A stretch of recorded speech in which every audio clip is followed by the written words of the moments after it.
By the way, Merry Christmas, Ben. Oh, Merry Christmas to you too, man. But it's only the middle of December. You're kinda getting ahead of yourself there. Not according to YouTube traditions, I'm not. What the fuck is that supposed to mean? You know, whenever there's an international holiday coming up, YouTubers generally spend a month making episodes about it. Christmas, Halloween, Valentine's Day, the next Star Wars movie coming out. It's a whole thing. Yeah, I suppose you're right about that, but it sounds a little dumb if I'm honest. Could you imagine if we made 2 episodes on Christmas movies for the month of December?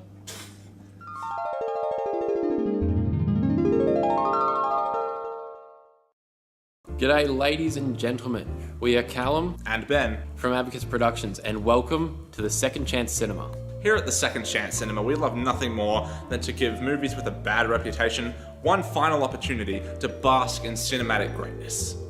If a film succeeds, we'll place it on the shelf of redemption so that people can finally recognise its true quality. If a film fails, we will send it back through the portal to movie hell, never to be seen again. Grab some snacks, sit down and get comfortable. The show is about to begin.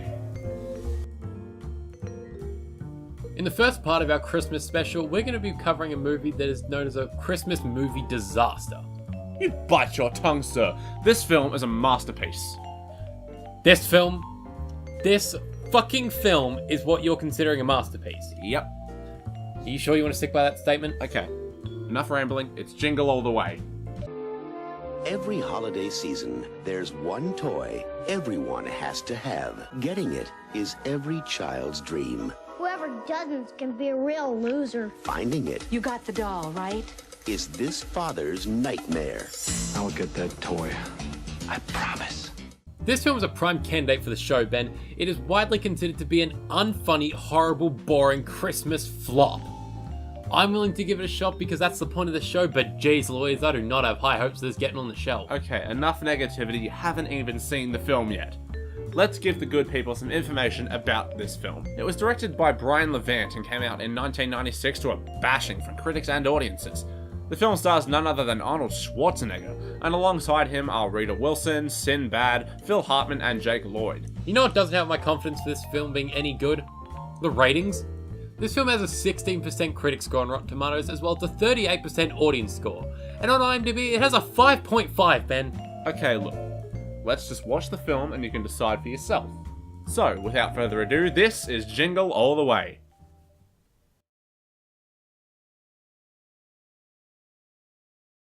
The movie opens with a scene from America's favourite kids show, Turbo Man. You could say this is slightly inspired by Power Rangers. Turbo discs, anyone? Stop him! I'm coming, Billy! Ta-ta, Turbo Man. Could you really? Oh my god, I didn't notice. So we see Arnie's kid Jamie watching the show. He's played by... Fuck off, little Anakin, you've caused me enough pain. Are you going to be able to make it through this episode without punching the TV? I'll try, but no promises. Anyway, so then we see Arnie at his workplace where he's making calls to people who are buying an ungodly amounts of mattresses. 200 king size by next Friday, no problem whatsoever. Seriously, what sane person needs 200 mattresses? So Arnie's wife calls, played by Rita Wilson, and she tells him to make sure he's at Jamie's karate class later that evening. In typical family movie fashion, due to some crazy antics involving a police officer who we'll see throughout this film, Arnie doesn't make it to the class and he upsets his family. So let me guess. Arnie's going to make a bunch of promises that he can't keep to make his family temporarily happy, which is essentially going to set up the entire plot of the film? I thought you said you hadn't seen this. I haven't, but I've seen 100 movies like this. Dad's a workaholic, he disappoints his family, he makes promises he can't keep, and hijinks ensue. Yeah, this isn't exactly the most original setup for a film, but trust me, it gets a whole lot more original later on. You'll see. Anyway, as for the specifics of the setup, Jamie wants the... I want the Turbo Man action figure with the arms and legs that move, and the boomerang suitor, and the rock and roller jetpack, and the realistic voice activator that says 5 different phrases, including, "It's Turbo time!" Accessories sold separately, batteries not included. Yes, thank you, Jamie. For Christmas, which is the hottest toy on the market. Arnie was supposed to pick one up weeks ago, but of course he forgot to, and now he has to go around on Christmas Eve frantically searching the town in order to find a doll, while keeping his family unaware of the situation. During his search for the doll, he meets Myron, a mailman in the same predicament as Arnie. After Myron rants about his entire life, we are being set up by rich and powerful toy cartels. Oh, come now on. You got these big fat cats sit there using working class just like me and you. And then they sit there and make a kid feel like garbage if you, the father who's working 24/7, delivering mail so you make an alimony payment to a woman that slept with everybody at the post office but me. How many toiletry kits does a man need? the two of them, amongst many other parents, rush into the store to try and find the Turbo Man figure, but they find out that it's sold out, much to the amusement of the workers. After Arnie threatens to beat the shit out of him because I'm on the Schwarzenegger. Oh, no, we did that joke in the last one, okay? After many failed attempts, the two of them end up in the Mall of America, where they find out they have a very limited supply of the doll, which will be sold to the winners of an instant raffle. You know what I can't help but think when watching this movie? How much its themes and images still hold up today. The people trampling over each other to get cheap stuff, the desperation of people in the holiday season, it's all still happening today. It really helps this 21-year-old movie feel fresh, even now. You're right, this film is older, but it certainly doesn't feel it. After Arnie fails to chase down his raffle ball to the point where he's willing to chase a gender-neutral child into a playground, he's approached by a mall Santa played by none other than Jim Belushi. He tells Arnie that he and his mall Santa buddies run a factory downtown where they deliver toys independently, and they have the Turbo Man doll for him. Oh my god, this isn't sketchy at all! So they go to the warehouse, and after paying hundreds of dollars, Arnie discovers the figure is a counterfeit, and decides he wants to fight a warehouse full of dudes dressed as elves and Santas. Well, I mean, fair enough, that's what I'd do, wouldn't you? Yeah, 100% mate, common knowledge. Anyone would do that.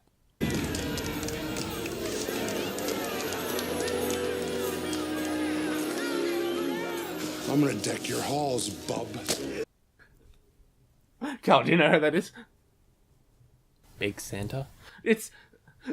Oh my god, I forgot it was in this movie. It's... Okay, who is it? Just spit it out! Well, it's a big show. Are you done? Yeah, I'm done. The cops burst into the warehouse and arrest everyone in sight. Arnie manages to get out by impersonating a police officer with a fake badge and continues his quest for the doll. Can I just point out that in this family Christmas movie, we just definitely witnessed a drug bust? Oh my god, we so did! That's so fucked up! Little Timmy's definitely getting a doll filled with ecstasy. That's fucking crazy, what the hell? Okay, if you think that's the most fucked up thing in this movie, strap in, buddy. You're in for a ride. After a scene in which Jamie and Arnie argue over the phone that's poorly acted by both parties... Enough of this Turbo Man, okay?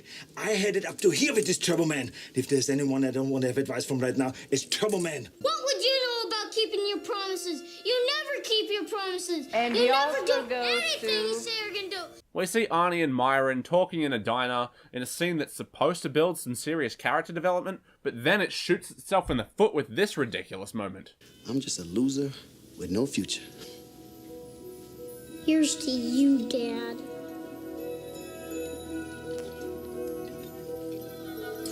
A child drowning their sorrows in alcohol.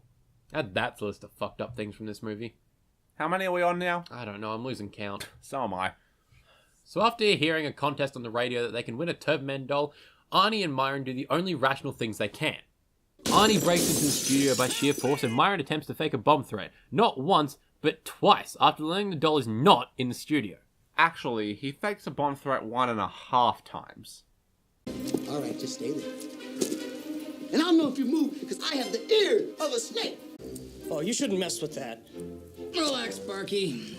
I was on the bomb squad for 10 years. Gentlemen, you've been duped. This is nothing but a harmless Christmas package. That was really a bomb? Just a sick world we're living in. Sick people. Okay, so add literal explosions to that list we got going. Yep. So Arnie heads home empty-handed, where he sees Ted, played by Phil Hartman, attempting to put the star on top of Arnie's family Christmas tree. Such high levels of real drama here in this family film. So, what does Arnie do in response? Well, the only logical thing possible. He breaks into Ted's house, attempts to steal the Turbo Man he bought for his son, accidentally sets his living room on fire, and accidentally lets a crazed reindeer loose in the home.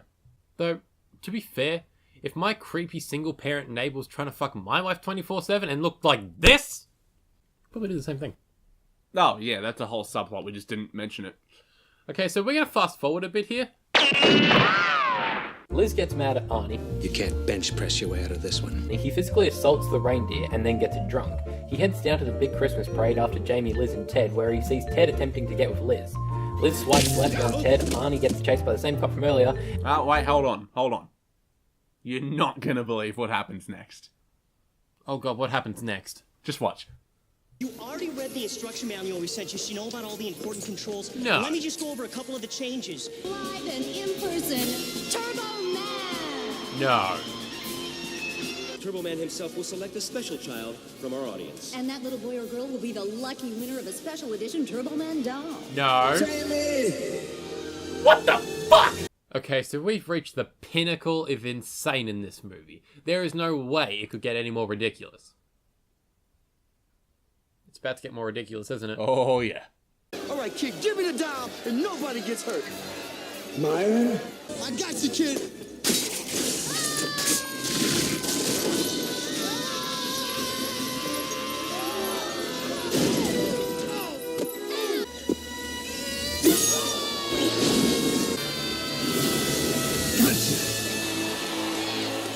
I want to know who the fuck wrote this movie and what they were smoking while writing this finale. Trust me, man. So do I.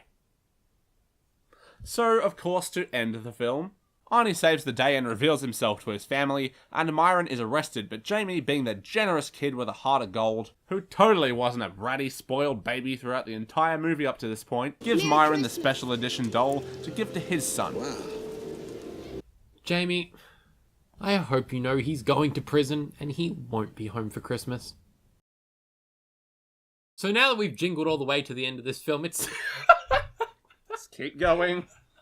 Just keep going.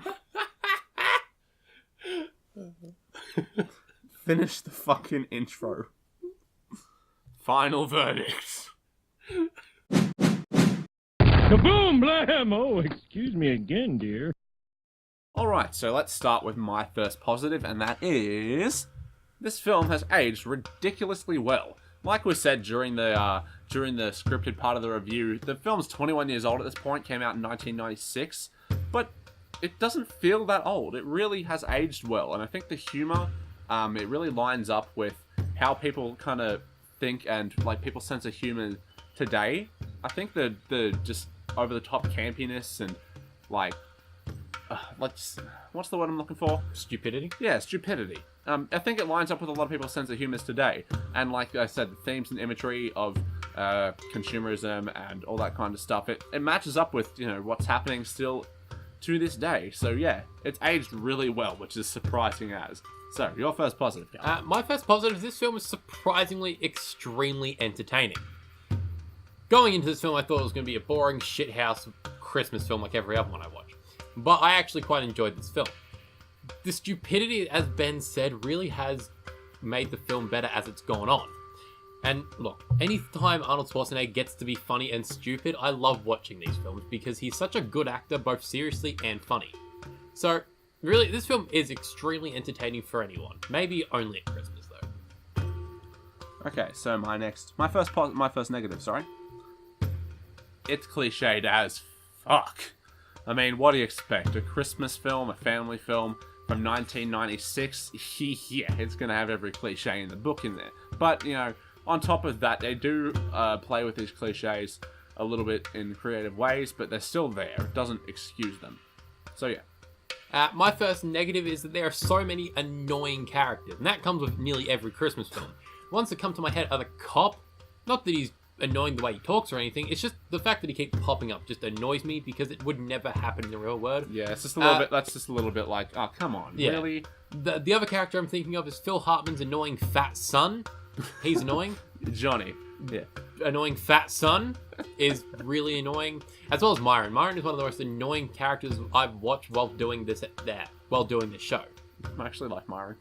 Fucking hate Myron.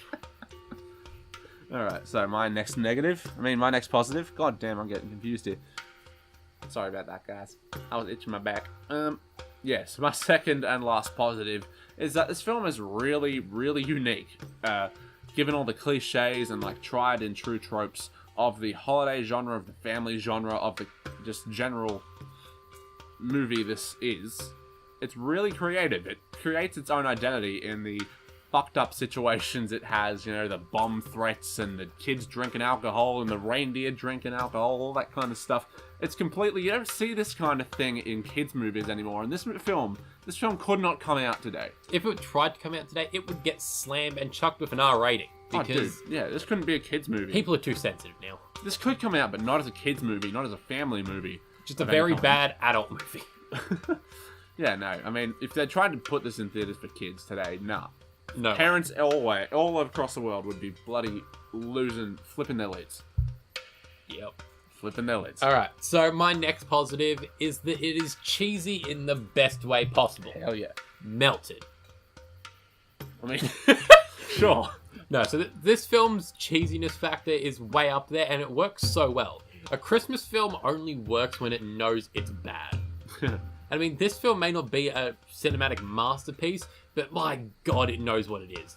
And it takes the moments where it can have puns and over cheese factors, and it's just, it amps them up and it says, yeah, let's do it.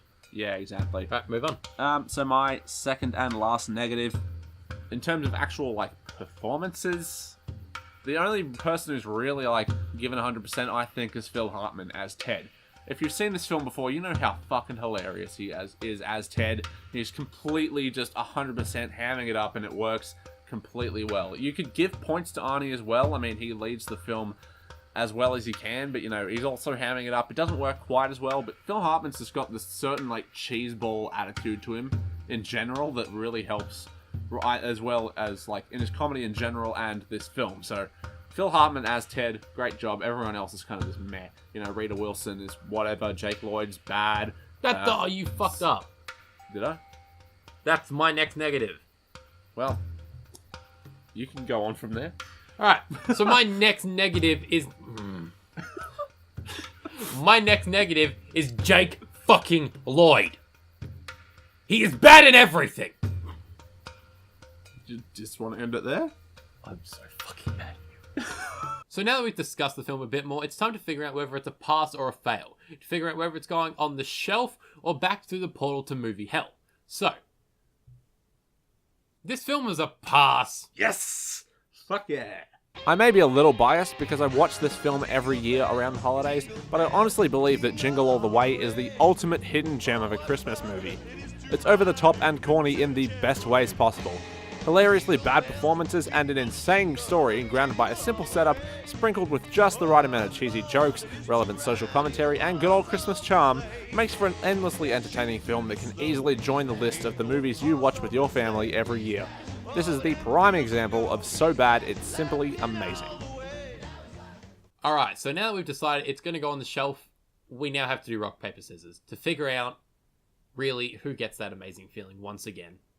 Okay. I'm ready. Me too.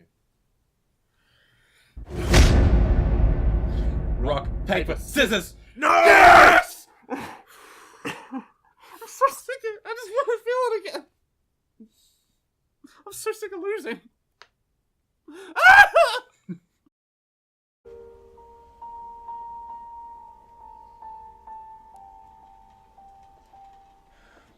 Ben, I'm ready to do it. Here goes nothing.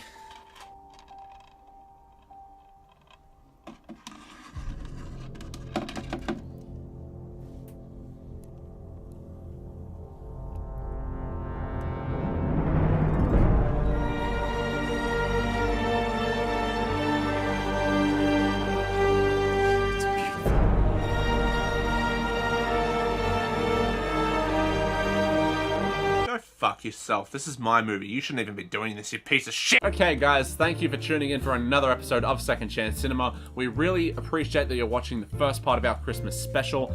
Tune in for the next episode. It's coming a day early as a special Christmas gift to you guys, where we will be reviewing another very odd Christmas film. You'll see when we get there, but hopefully you stick around. And Cal, tell them what they can do. So make sure you tune in, because if you keep watching, you're going to get a little bit more comedy in your life. So if you like the video, hit that like button. And if you want to see more of us, please hit the subscribe button, because it means so much to us. It really does. Every single like, subscribe, comment, or hell, even just in our personal social medias, those comments really do help us. Yeah, exactly. Negative or positive. So please keep shouting us out.